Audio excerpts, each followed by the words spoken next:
So, Neil Oliver, a timely reminder of the puppet paid actors obediently reciting the script written for them by their owners. And it's pretty much all the way through it. Build back better, which I would argue ties in. And you can't call, I mean, God knows how many bloody times I've tried to say to people, read that book, and yet I've yet to hear back from anybody that says they have. Now, I know, on the occultist side, loads of them have read the book, probably repeatedly, yeah? After all, it's like a New Age Bible, you know, to more people out there than you would realise. And very much, I mean, good God, they've got that symbolism on most council bins. But most people just don't even look into these things. But, I mean, it is called The Aquarian Conspiracy, Personal and Social Transformation in the 1980s.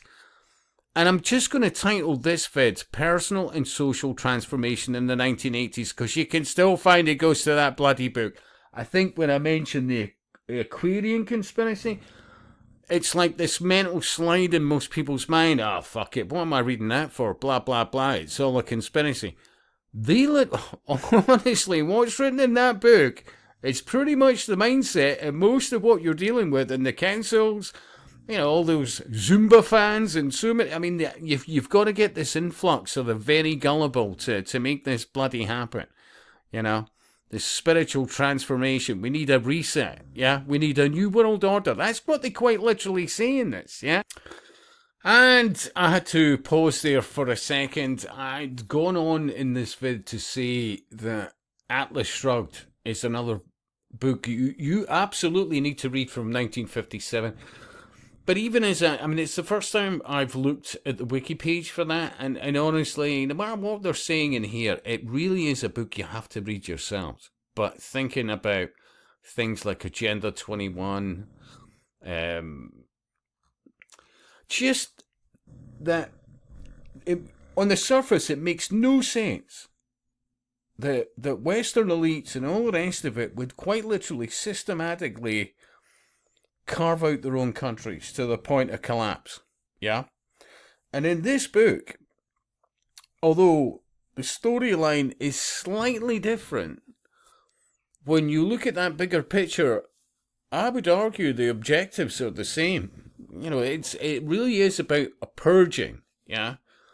A purging of most of humanity, in all honesty. Because when I look at this,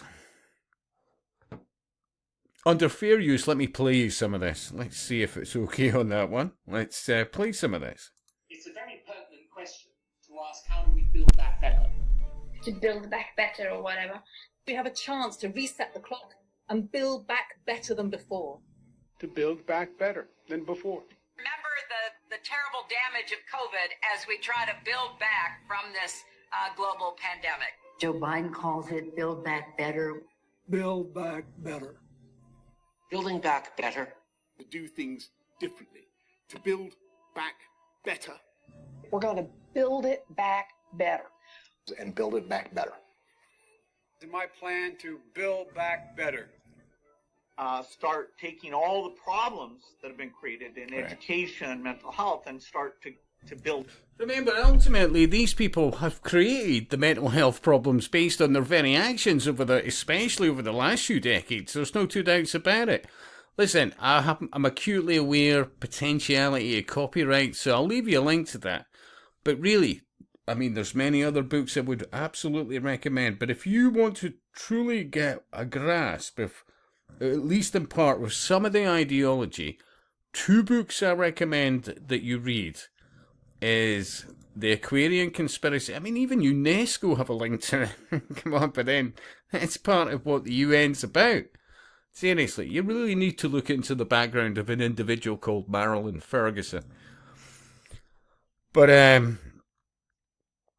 yeah, so The Aquarian Conspiracy, Personal and Social Transformation in the 1980s. They've rebadged it as in our modern era or whatever, but as I said, even if you type in personal social transformation in the 1980s, it's from memory. I mean, I haven't read it in years, but I think it was about 500 odd pages.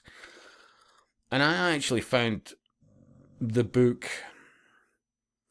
alarming. I would say that, alarming. And of course, Atlas Shrugged. Now, a warning in advance, it's honestly, it's about 1,100 pages, and it's really small text, so it's, I would argue it's probably nearer 2,000 than 1,000. Normal text size and all the rest of it. It's not an easy book, but it's a book you need to read, because there is a definite plan. Absolutely, no two doubts about it. And most people aren't getting it. Let's be honest. Take a step back. Why would you destroy Western nations, culture, all the rest of it, deindustrialize it, knowing, look, there's only one way this is going to go, and it's not going to be nice. Yeah. Unless, of course, you have an ideology that you somehow are absolutely blissfully untouched by this, and you come back to this new Eden, ultimately, I mean, believe me, they have a plan here. Seriously. And most people can't be arsed even doing a bit of reading. Seriously. It's scary. But, well, what can you say? It would not be me. Willful ignorance is not a good thing. Seriously. And I'll speak to you soon.